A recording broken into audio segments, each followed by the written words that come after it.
I wish to thank the President and have the honor to welcome His Excellency Sadir Japarov, President of the Kyrgyz Republic, and to invite him to address the Assembly.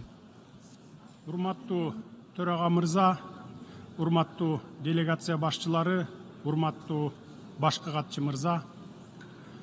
Боордош Венгрияны Бириккен Улуттар Уюмунун башкы ассамблеясынын 77 сессиясынын төрагасы болуп, анын жогорку өкүлүнүн шайланышы менен чын жүрөктөн куттуктаймын. Урматтуу Чаба Кьореши мырзага ушундай маанилүү эл аралык кызматта албан ийгиликтерди каалаймын.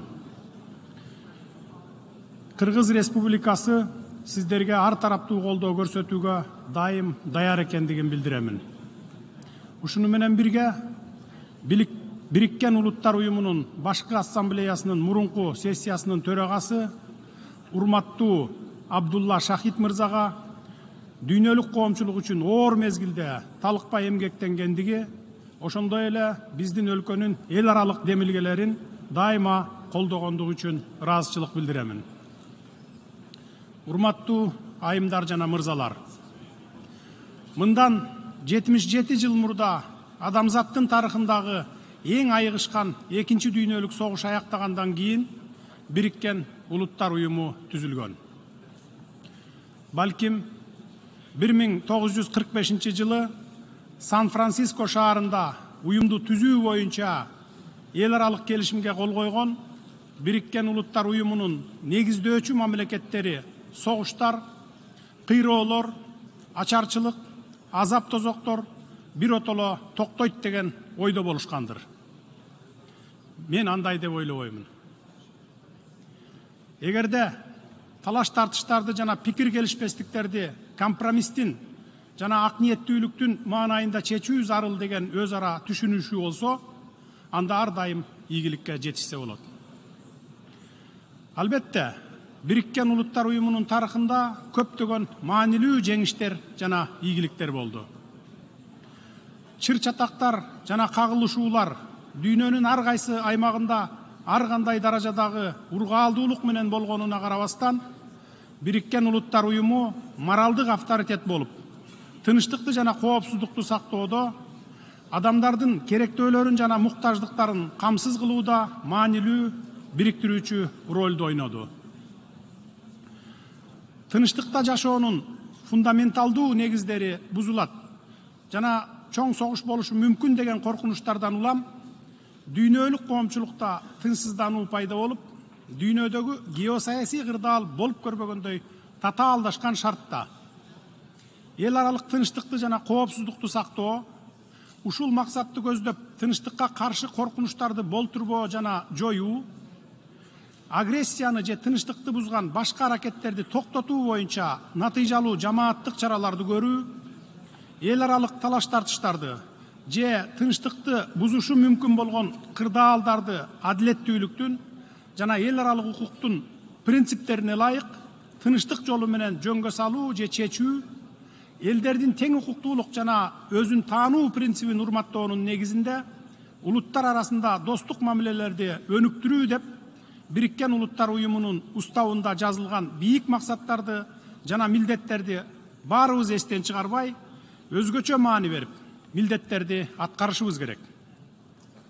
Биздин өлкө мамлекеттүүлүктү түзгөндөн баштап эле Бириккен Улуттар Уюмунун уставын ырааттуу жана катуу сактап, өзүбүздүн милдеттерибизди ак ниет аткарып келүүдөбүз. Ушул жылдын март айында өлкөбүздүн Бириккен Улуттар Уюмуна киргенине туура 30 жыл болду. Ал эми Кыргыз Республикасынын эгемендүүлүгүнүн 31 жылдыгын жакында эле, кечээ жакында эле 31 августта белгиледик. Биз дайыма эл аралык талаш тартыштарды тынчтык жолу менен чечүүгө умтулабыз. Биз эл аралык мамилелерде кандайдыр бир мамлекеттин аймактык бүтүндүгүнө же саясий көз карандысыздыгына каршы күч колдонуудан же коркунуч келтирүүдөн дайыма алыспыз. Өлкөбүздүн басып өткөн татаал жолуна көз чаптырып, Кыргызстандын көз карандысыз жана эгемендүү мамлекет, эл аралык коомчулуктун тең укуктуу жана жоопкерчиликтүү мүчөсү катары калыптанышына Бириккен Улуттар Уюмунун кошкон көп кырдуу салымын абдан жогору баалайбыз. Саясий, коомдук жана жарандык институттарды калыптандырууда, демократияны чыңдоодо, рыноктук экономиканы өнүктүрүүдө Бириккен Улуттар Уюмунун колдоосун жана жардамын элибиз эч качан унутпайт. Өзүнүн эгемен мамлекетин түзүү жөнүндө кыргыз элинин кылымдардан бери келе жаткан асыл максатын ишке ашырууга чын ыкластан жана жан дили менен жардам берген Бириккен Улуттар Уюмунун системасынын бардык жетекчилерине жана кызматкерлерине айкөл элибиздин жана жеке өзүмдүн атымдан терең ыраазычылык билдирем. Сиздерге чоң рахмат. Урматтуу төрага мырза, учурдан пайдаланып, ушул бийик трибунадан дүйнө коомчулугунун назарына кыргыз-тажик чек арасындагы кырдаалдын кезектеги курчушуна байланыштуу соңку окуяларды эске алып, өлкөбүздүн түштүк чек арасында түзүлгөн жагдайларды билдиргим келет. Адегенде тарыхка кыскача токтоло кетейин. 1991 жылдын декабрында Советтер Союзу тарагандан кийин талаштуу аймактар жана чек ара көйгөйлөрү келип чыккан. Алардын айрымдары ушул күнгө чейин жөнгө салына элек. Совет Кытай чек арасынын бүткүл периметри боюнча 20-дан ашык талаш жер болсо, анын ичинде Кыргызстанда 5 талаш жер болгон. Биз алгач ирет 1996 жылы Кытай Эл Республикасы жана 1999 жылы Казакстан Республикасы менен 3 өлкөнүн мамлекеттик чек араларынын тогошкон жерлерин, чек араны жөнгө салуу маселелерин ийгиликтүү бүтүргөнбүз. Биз азыр Өзбекстан Республикасы менен биргелешкен иштерди дээрлик толугу менен аяктап, мамлекеттик чек ара жөнүндөгү келишимге кол коюуга киришип жатабыз. Аталган 3 коңшу өлкө менен мамлекеттик чек арабыз тынчтыктын, ынак коңшулуктун, достуктун жана өз ара пайдалуу кызматташтыктын чек арасына айлангандыгын зор кубаныч менен баса белгилеп кетемин. Тажикстан Республикасы менен болгон мамилебиз боюнча төмөнкүлөрдү билдиремин. Биз ынак коңшу элдерибиз илгертен бери өтө жакын жашайт. Бизди жалпы баалуулуктарыбыз, маданиятыбыз, каада салтыбыз бириктирип турат. Биздин динибиз бир. Биздин элдерибиз туугандык байланыштар менен чырмалышкан. Айтылуу Манас атабыз тажик канышасы Каныкейге үйлөнгөн. Советтер Союзу юридикалык жактан 1991 жылдын 21 декабрда Казакстан Республикасынын Алмата шаарында тараган. Мында 11 көз карандысыз мамлекеттин башчылары көз карандысыз мамлекеттер шериктигин түзүү жөнүндө Алмата декларациясы кабыл алынган. Декларацияда көз карандысыз мамлекеттер бири-биринин аймактык бүтүндүгүн жана учурдагы чек араларынын бузулбастыгын тааныйт жана урматтайт деп белгиленген. Алар достук, ынак коңшулук жана өз ара пайдалуу кызматташтык мамилелеринин терең тарыхый тамырын бекемдөө, элдердин негизги кызыкчылыктарына жооп берет, тынчтык жана коопсуздук ишине кызмат кылат деп көрсөтүшкөн. Өлкөлөр жарандык тынчтыкты жана улут аралык ынтымакты сактоо үчүн өзүнүн жоопкерчилигин сезет деп жазылган. Бул юридикалык документке көз карандысыз мамлекеттер шериктештигинин 11 мамлекетинин президенттери, анын ичинде Тажикстан Республикасынын президенти да кол койгон. Андан кийин 1994 жылдын 15 апрелинде көз карандысыз мамлекеттер шериктештигине катышкан мамлекеттердин суверендүүлүгүнүн, аймактык бүтүндүгүн жана чек араларынын кол тийбестигин сактоо жөнүндө Москва декларациясында дагы бул принципти Тажикстан президенти Эмомали Рахмон өзү да ырастаган. Кол коюп, макул болгон. Бирок азыр ал принциптен тайып жатканы өкүнүчтүү. Ал Тажикстандагы кандуу жарандык согуш аяктагандан кийин 1998 жылы биринчи расмий иш сапарын Кыргыз Республикасына жасаган. Кийинчерээк Кыргыз Республикасы менен Тажикстан Республикасынын ортосундагы эки тараптуу мамлекеттер аралык эки келишим 1996 жылдын 12 июлундагы мамлекеттер аралык мамилелердин негиздери жөнүндө келишим жана 2004 жылдын 26 майындагы ынак коңшулук жана өнөктөштүк мамилелер жөнүндөгү келишим түзүлгөн. Эки келишим тең Дүйшөмбү шаарында кол коюлгандыгын белгилеп кетким келет. Урматтуу төрага мырза, эки мамлекеттин ортосундагы чек ара маселелерин жөнгө салуу боюнча иш башталгандан тартып, Кыргыз тарап дайыма өзүнө алган эл аралык милдеттенмелерге, анын ичинде эки тараптуу милдеттенмелерге ылайык иш жүргүзүп, өз ара пайдалуу компромисстерди сунуштоого аракет кылып, конструктивдүү маанайдагы сүйлөшүүлөрдү жүргүзүп келебиз. Белгилей кетсем, 2021 жылдын апрелинде Тажикстандын куралдуу күчтөрү биздин аймагыбызга негизсиз эле масштабтуу агрессия жасады.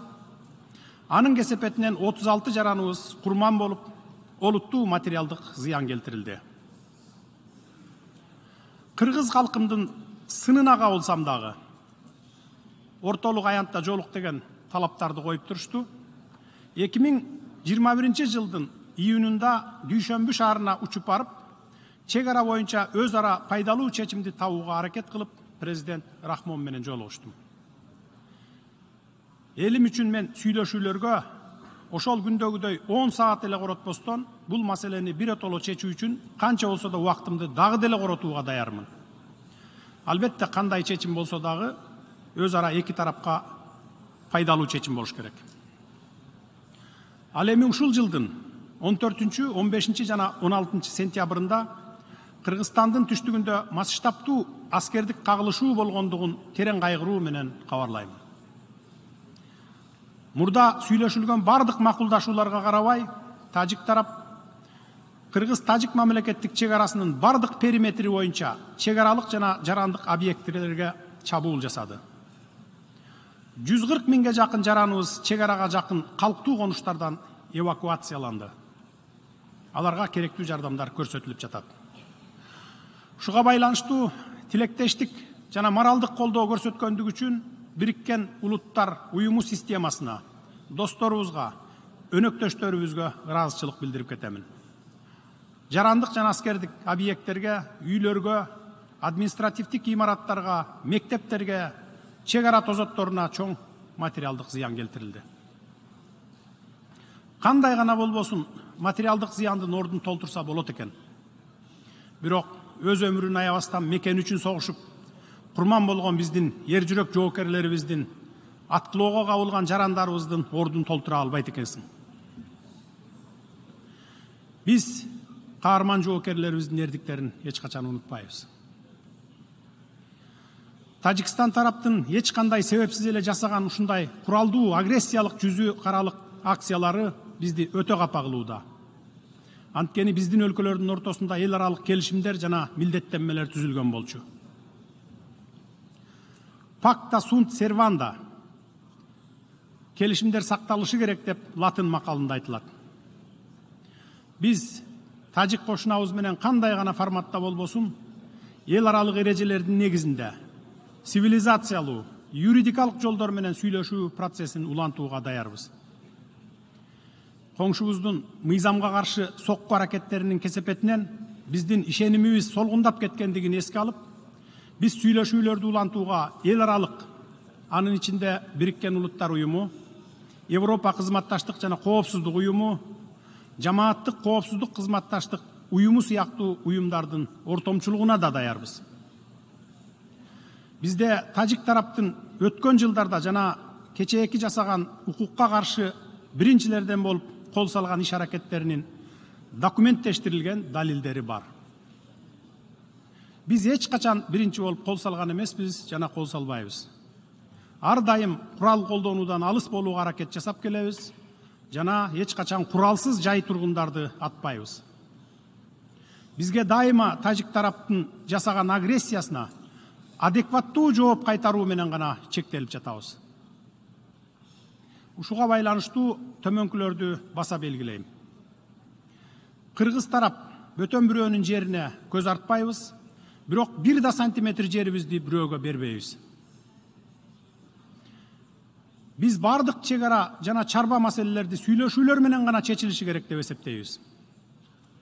Бүгүнкү күндө чек арага жакын райондордо коопсуздукту жана туруктуулукту камсыз кылуу боюнча кечиктирилгис чараларды көрүү, жергиликтүү калк арасында чыңалууну күчөтүүгө багытталган ар кандай аракеттерге бөгөт коюу, эки мамлекеттин ортосундагы ишенимди бекемдөө маселелери абдан маанилүү болуп турат. Ошондуктан биз сүйлөшүүлөргө, чек ара тилкелерибизди тез арада такташып бүтүүгө дайым даярбыз. Урматтуу төрага мырза, жалпы Бириккен Улуттар Уюмунун проблематикасына токтолуп, төмөнкүлөрдү белгилегим келет. Быйыл биз Бириккен Улуттар Уюмунун 230 жылга чейин туруктуу өнүгүү максаттарын ишке ашыруу мезгилинин жарымына келдик. Ушуга байланыштуу азыркы абалды объективдүү баалай алабыз. 2015 жылы туруктуу өнүгүү максаттарынын эч кимди артта калтырбоо деген ураан менен кабыл алынышы биздин жана кийинки муундарыбыздын кызыкчылыгы үчүн дүйнөлүк коомчулуктун конструктивдүү бир пикирге келе ала тургандыгын айгинеледи.